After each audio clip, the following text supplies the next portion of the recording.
Luke chapter 15, Jesus continued, "There was a man who had 2 sons. The younger one said to his father, 'Father, give me my share of the estate.' So he divided his property between them. Not long after that, the younger son got together all he had and set off for a distant country, and there squandered his wealth in wild living." Anybody here ever squandered what you had in selfish, wild living? Yeah, welcome to the sanctuary. After he had spent everything, there was a severe famine in that whole country, and he began to be in need. Has anybody here ever found themselves running out of what they thought pleased them and began to be in need? You know, God's present in both those situations.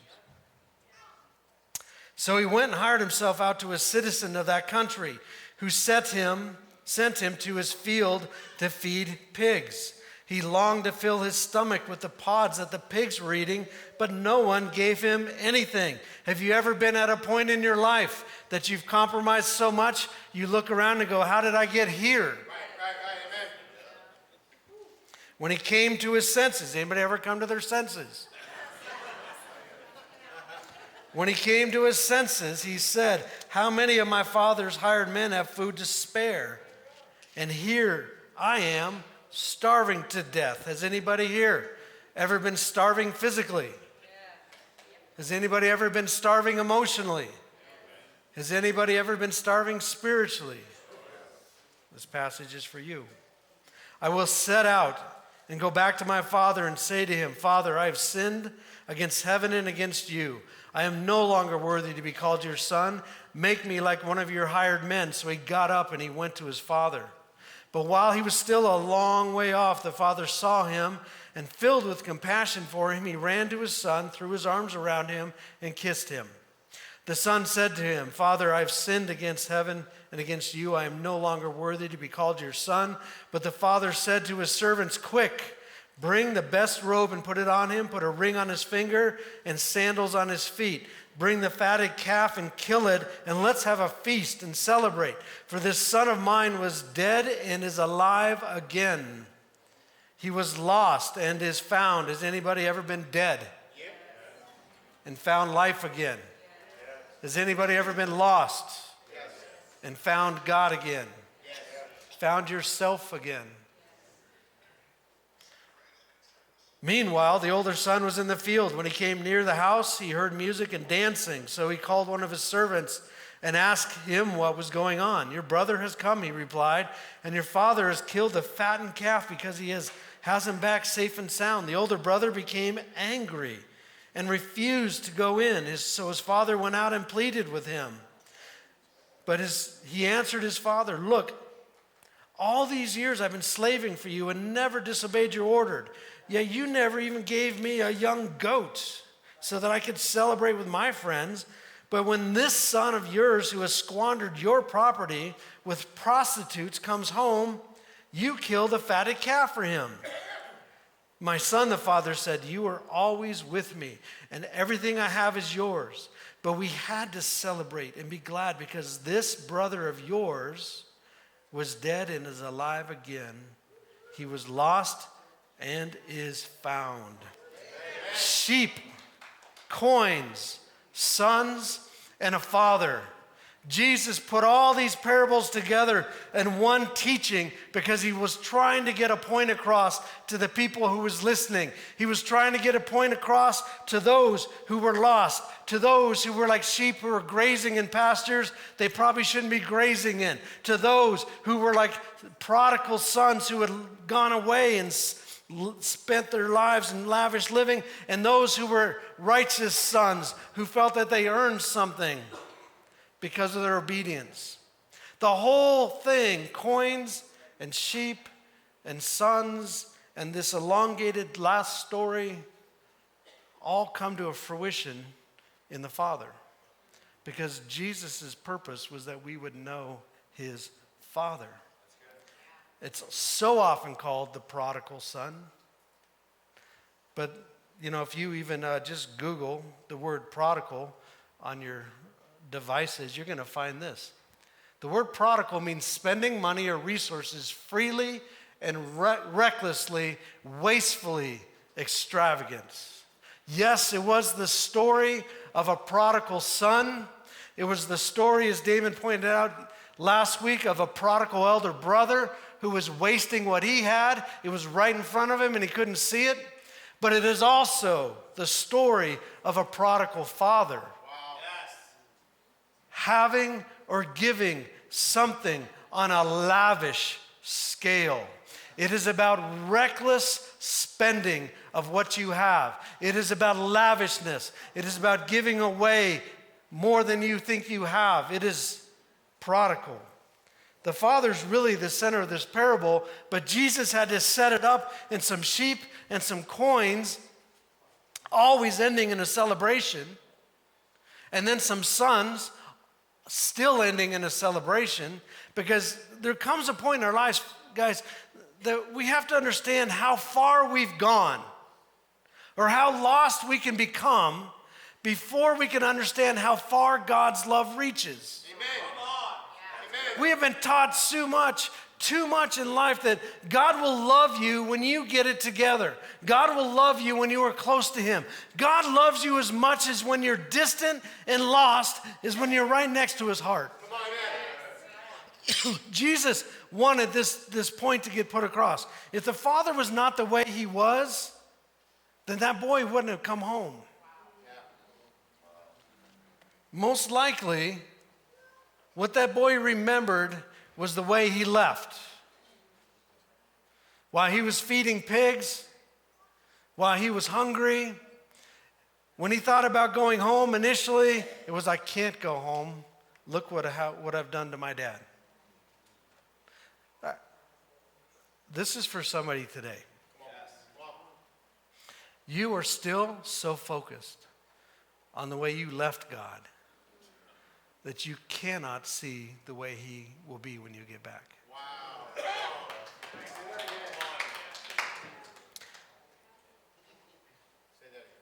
Say that again. You are so focused on the way that you left God, you are unable to see the way He will still be when you get back. Wow.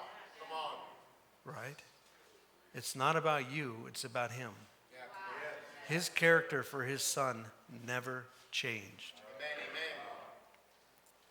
The older son was lavish and wasteful too. It was all right in front of him. The relationship he longed for, the love he needed, the resources, the provision. But he, for some reason, thought he had to earn everything that was already his. You cannot earn what love has already given you. You cannot earn God's love back because it was never taken in the first place. You may have lost sight of it, but it has always been yours. Now, I wonder, what would have happened had the older brother met the younger brother on the way home first? Neither boy would have probably got home. I'm telling you, too many people walk indoors of churches today and they meet elder brothers and not fathers. Somehow we point fingers of condemnation or clean yourself up or get it together and then you're welcome in this house. Jesus was teaching a parable for all generations. That's not the way it works in the Father's house.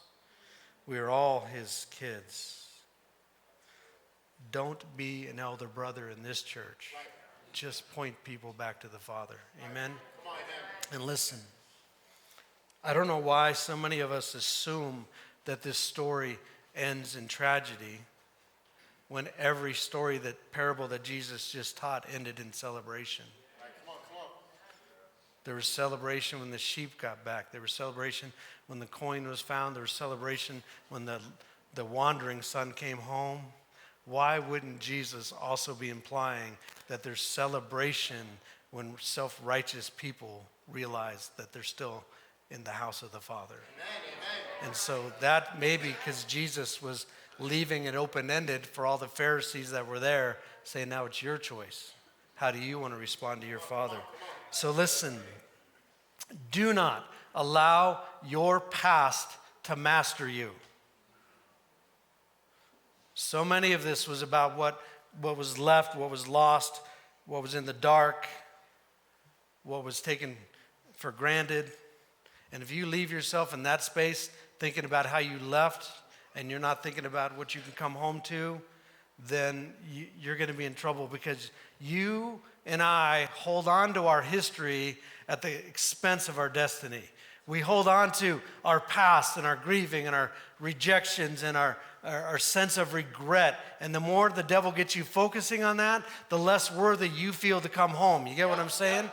This was not a story of the mistakes people made. This was a story of what happens when you come to your senses and come back. When you get found by God, when the Holy Spirit reaches over a cliff for you, or he finds you in a dark place like a coin, or he finds you as a child who comes home. This words may say sons, but it is all about sons and daughters. Come on. And so I want you to know that the son was wasteful and lavish, and he was prodigal with what God had given him to spend. And he spent it on himself and not on others. The older son was wasteful and prodigal because of what he had, but he didn't use what was his. He felt the continual need to earn it. So, prodigal. It's really a prodigal father. I was teaching this years and years ago in Brazil, and I had a translator in this little village off the Amazon River, and I was trying to explain this story, this parable, to people who've been really living under some really strong, and I'm not throwing the whole Catholic Church under the bus, but in this area, really strong, just Catholic guilt and shame stuff, right? Fear of God kind of things. And I was trying to get the point across that is not the Jesus that, the God that Jesus was trying to communicate. And so I finally stopped. I asked the translator, said, are you kind of understanding this word lavish, overabundance? And he goes, well, I'm just telling them plenty too much. And I said, that's perfect. It's just plenty too much, right? See, how do we know that the father was prodigal in this story? Well, it starts with the father sitting on his porch watching for his son to come home. He wasn't too busy with everything else. His heart and his eyes were still oriented towards that long road back to the house. And he would look for his son every single day. The same horizon where his boy had disappeared was the same horizon that father prayed he would return. He heard the rumors, but those rumors did not upset him to the point that he wrote his son off. Instead, he looked even more intently, believing for the day that boy would walk down the street again. And yep, that kid did not deserve it, and it was prodigal. Plenty too much time looking. Well, then how could that father recognize? Because it says here that it was when the father saw him at a distance. There was a lot of people that walked up that road. Servants walked up that road. Neighbors had walked up that road. People selling candy bars for the Boy Scouts or Girl Scouts walked up that road. And all of a sudden he looked, and he could tell, even though the exterior of his son was dirty, even though his head was down because he was ashamed, he looked down that road and he knew that it was his son. Amen. He knew because he knew his son. He knew he made him. He had raised him. It was something in his heart, just connected, even at a distance. That was my boy. And because he knew his son, and see, the Pharisees that were listening to this and the Jewish misfits that were listening to this understood what Jesus was trying to say, because they had been raised with Psalm 139, which says this: my frame was not hidden from you when I was made in the secret place, when I was woven together in the depths of the earth. Your eyes saw my unformed body. All the days ordained for me were written in your book before one of them came to be. They knew that verse, and as Jesus, the rabbi, was teaching, more than likely that was coming to mind. How could that father recognize him? Because he made him.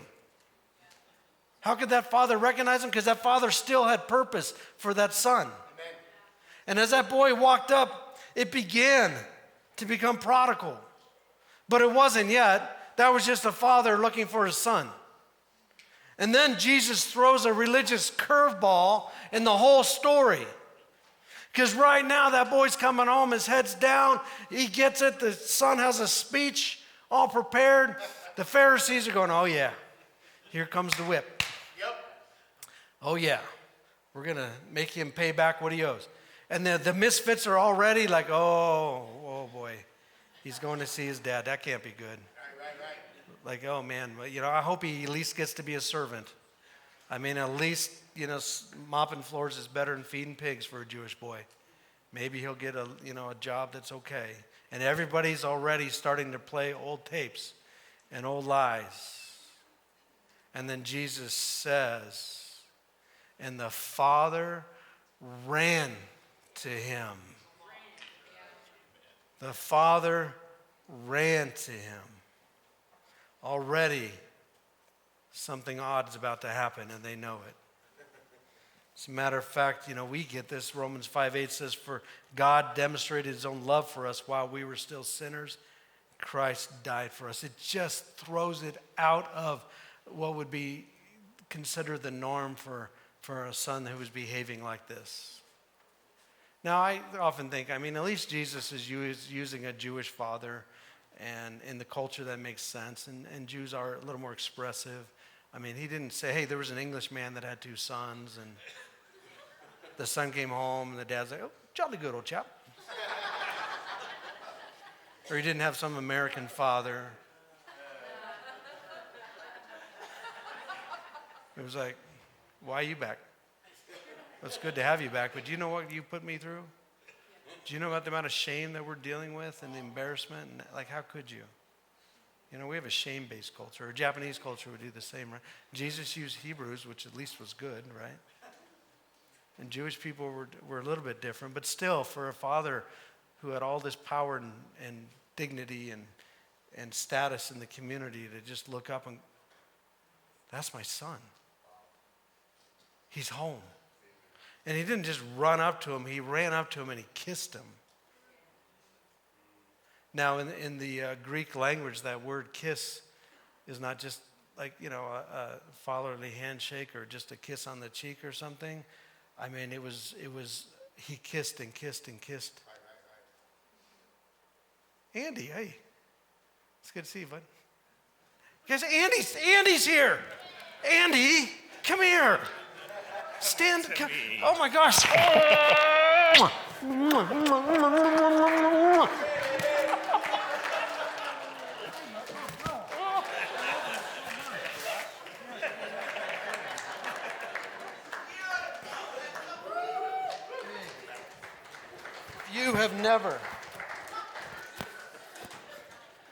If you have never experienced the love of God, is that new cologne you're wearing? If you have never experienced the love of God that passionate, you got some growing to do. So he comes out, he runs, he kisses, and already people are like, whoa, Jesus, back up here. He doesn't deserve that. No, he doesn't. It's prodigal. It was plenty too much. Maybe a hug would have been okay. Maybe to walk and meet him halfway would have been okay. But he doesn't do that. He doesn't have to. He doesn't walk, he runs. It was plenty too much. He doesn't give him a handshake or just a slight kiss on the cheek. He kisses and kisses it to the point it's slobbering. It's plenty too much because that boy was so empty he needed it. He doesn't just do that. Then he looks, and Andy smelled nice. But this boy had been cleaning pigs. He did not smell nice. That didn't stop the kisses and the hugs, but maybe all of a sudden the father realized, whoa, my son is dirty. Hey, and what does he do? He calls for a servant to come and bring a robe. Says, cover my son, because he is not going to walk past anybody else looking this way, because my righteousness covers this boy. Covers his sin and his dirt so others can't see it until that boy gets washed and cleaned and fully restored. And then he says, get a ring, put it on his finger. A ring represents authority and a checking account. Good Lord, this kid just spent a third of your inheritance, Dad. Are you insane? To give him your credit card again? To let him go into town because your ring had a signet on it, and you could just stamp something and said, I represent my father. My father said I can have this. My father said I can do this. When that boy came home, that father said, put a ring back on his finger. He doesn't know anybody jack shit anymore. Sorry. He puts shoes on his feet. He looks at his toes. He goes, man, slaves go barefoot in this culture. Put shoes and sandals on this kid. Get him some Jordans if he wants them. He is no longer a slave. He is a son. That season is over in his life. Let him walk as if he is free and not in bondage anymore. And then he goes and he said, now I want to kill the fatted calf. Let's throw a party for this kid. That kid didn't feel like he was worth a party. That kid felt like he was worth being grounded. Right, come on. And the dad says, and in Hebrew culture, cattle were so expensive and so vital. But you would oftentimes, especially in like a upper middle class family, cows were considered wealth. But they would take one calf and they would purpose over its lifetime to feed it and feed it and feed it. So it got all the best of everything. The other cows, they just got to be normal cows, and then you had the diva cow, the one that got whatever it wanted. And they wanted because they knew it someday there would be a celebration. They didn't know what that celebration would be, but there would be a point that everybody would celebrate, and they would use that cow and have a barbecue of barbecues. Come on. It was plenty too much. That kid could have come home and just wanted dinner and been happy. Just, hey, let's have some bangers and mash, Dad. Yeah. No. We're not doing that for you. We are going to let everybody know that all heaven is celebrating. Do you see what's starting to happen? The sheep, the coins, the son. Jesus is trying to communicate. There is something about God that is just prodigal beyond what you can believe. Yep. If you will just experience it, it is plenty too much in what he does. It's not a little bit of restoration in your life. It's full restoration in your life. It's not just a little bit of healing in your life. It's a full healing in your life. It's not just a little bit of perseverance in your life. He gives you the strength to overcome your life. It is how God works. It is the perfect picture of God's love for us. When John writes in 1 John 3, he says, how great is the love the Father has lavished upon us, that we should be called children of God, and that is what we are. Lavished upon us. Now, human love says, I have to have a reason to love you. So if you do the right things, behave the right way, if you make me look good, I'll love you. You hurt me, I'll abandon you, we're done. But in God's love, it doesn't work that way because God is love. He doesn't have to love you as a transaction. He has to love you because it's who he is. God's prodigal nature is the same way. He doesn't have to be prodigal because you've repented the right way, come back with, full broken heart, or you have your little speech like the son has. He never got to finish his speech, did he? God wasn't going to have it. It's not in his nature. It wasn't transactional at all. Prodigalness, for God's prodigals, he doesn't have to do that, but he has to do that because it's in his nature. It's the way that God works. I mean, how many of you love the fall in Colorado? Right? How many of you actually take a trip somewhere, Cripple Creek, Divide, somewhere to go look at fall colors, right? Or even down the street, like, Pikes Peak Street here is just awesome sometimes in the fall, right?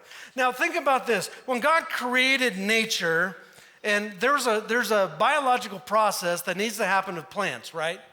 At some point, when leaves turn, it's because they're being cut off, and they ultimately die, fall to the ground, and that provides fertilizer. Does that make sense? It fertilizes the ground, gives more nutrients for the trees to keep growing and build new baby trees. So ultimately, those leaves are going to go from green to dead. Now, when God created everything, why didn't he just do that? Why wasn't there just a day or two that you wake up one morning and all the leaves are brown and on the ground, right? In some ways, if you rake leaves like I do in my house, it'd be nice if they all fell at once. Instead of I have to go rake leaves 5 times over the fall, right? Why? Well, because God knows the process, and he's like, yeah, we need to make leaves that fall. And so let's just not make them all dead. Why don't we just kind of at least give people a little bit to look at? Let's give them some yellow. And let's kind of go yellow maybe to brown to dead. And then he's like, well, no, we can't just do yellow. Yellow's a cool color, but let's kind of do some yellowish reds in there. And maybe actually real red too. And maybe oh my gosh, you know what it looked like? Jesus, check this out. Here's this mountainside. Now watch this. And now it goes from, there's all in one day, there's green and red and yellow and orange and, and this is what it feels like. Because see, it's God's prodigal nature. He loves what he sees when he does things in a plenty too much fashion. Right. I mean, if you don't believe me, just look around this room. Look at the diversity in this place. God made humans, and he made humans to procreate. So why doesn't everybody just look the same? God could do that, right? He can make every single person in this room, God forbid, look like Damon, but it doesn't work that way.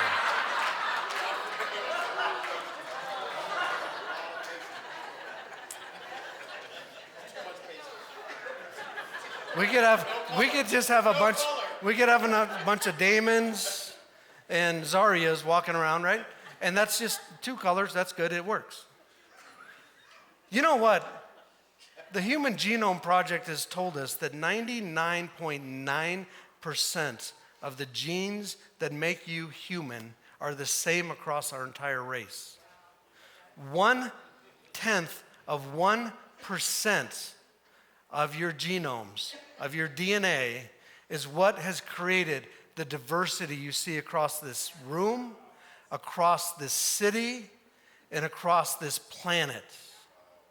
Unless you have an identical twin, how many of you have ever seen somebody somewhere that looks just like you?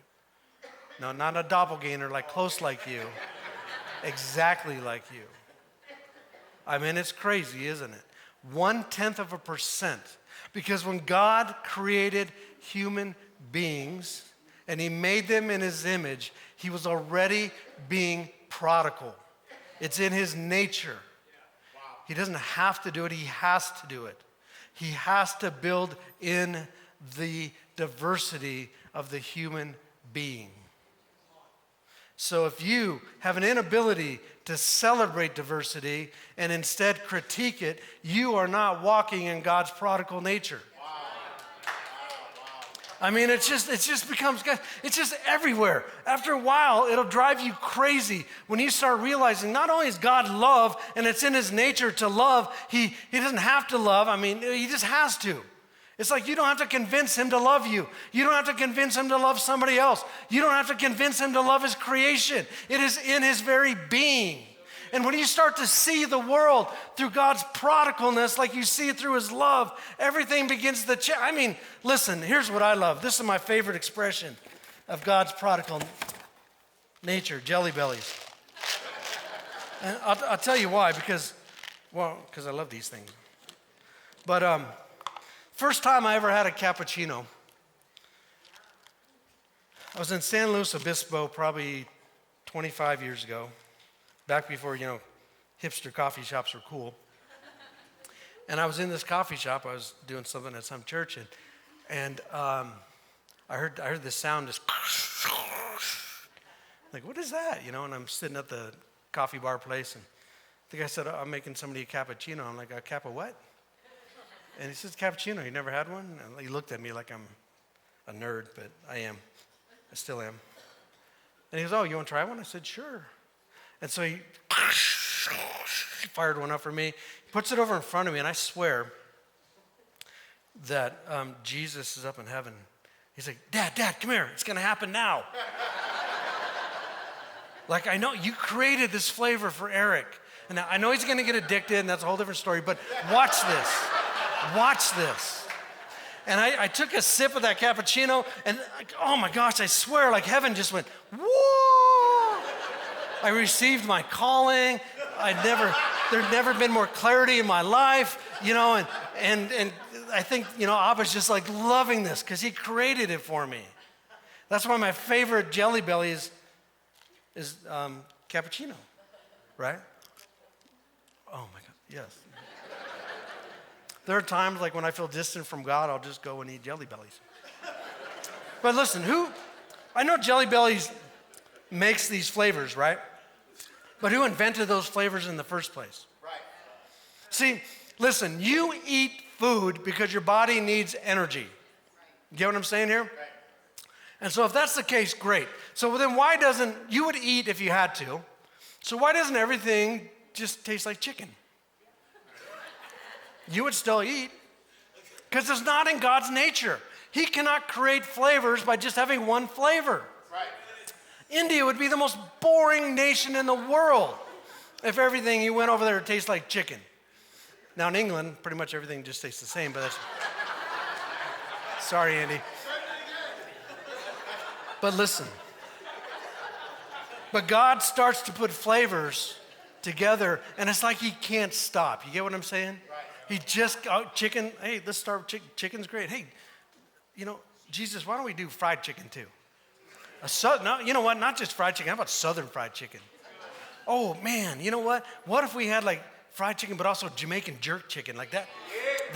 You know what? What do we need with Jamaican jerk chicken or fried chicken? You know, we need some okra, and then you know we get some okra, and all of a sudden they're just going crazy and creation. You get what I'm saying? And then all of a sudden they're thinking ahead to generations down the road, and like, hey, let's make jelly beans. And Jesus said, okay, great. Do you want to do like fried chicken flavor or collard greens, or do you want to do Twinkie? What do you want to do? And all of a sudden, we have A&W cream soda, bubblegum, caramel corn, coconut, French vanilla, kiwi, mango, peach, raspberry, strawberry, cheesecake, sunkissed lime, toasted marshmallow, watermelon, A&W root beer, butter popcorn, chili mango, cotton candy, green apple, lemon drop, margarita, pina colada, red apple, strawberry daiquiri, sunkissed orange, top banana, wild blackberry, berry blue, cantaloupe, chocolate pudding, crushed pineapple, iron punch, lemon lime, mixed berry smoothie, plum, sizzling cinnamon, strawberry jam, pink grapefruit, tutti frutti, blueberry, cappuccino, cinnamon, Dr. Pepper, juicy pear, licorice, orange sherbet, pomegranate, sour cherry, sunkissed lemon, sunkissed tangerine, and berry cherry.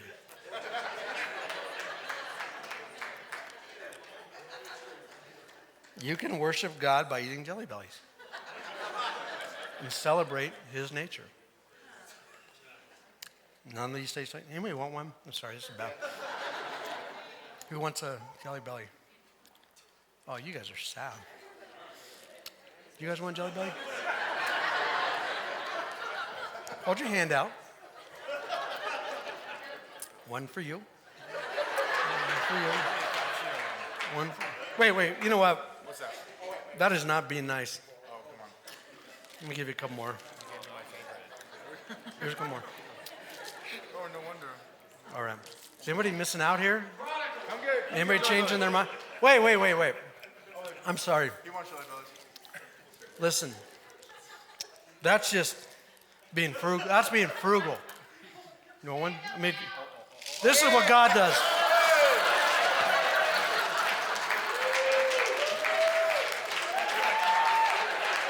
Listen. There are people that walk in this church every single week, and their hands are out, and they're saying, God, if you could just give me a little bit of hope today, that's all I'm asking. God, if you could just give me a little bit of forgiveness today, just for this thing I did. God, would you please just forgive me? God, would you just bring a little bit of provision in my life? And what happens in our lives is when you come to God and you're asking for just a little bit of hope or a little bit of forgiveness, he starts there and he can't stop there because it's not in his nature. He will pour an abundance upon your life. He will pour everything you need for forgiveness upon your life. He doesn't just forgive what you did, He forgave everything you've done, and He will forgive everything you're gonna do because it's in His prodigal nature. And if you're sitting here and you've got your hands open and God starts pouring His presence and His love upon you, and you're like, whoa, God, I can't hold that much. He says, good. That's why you're supposed to give it away.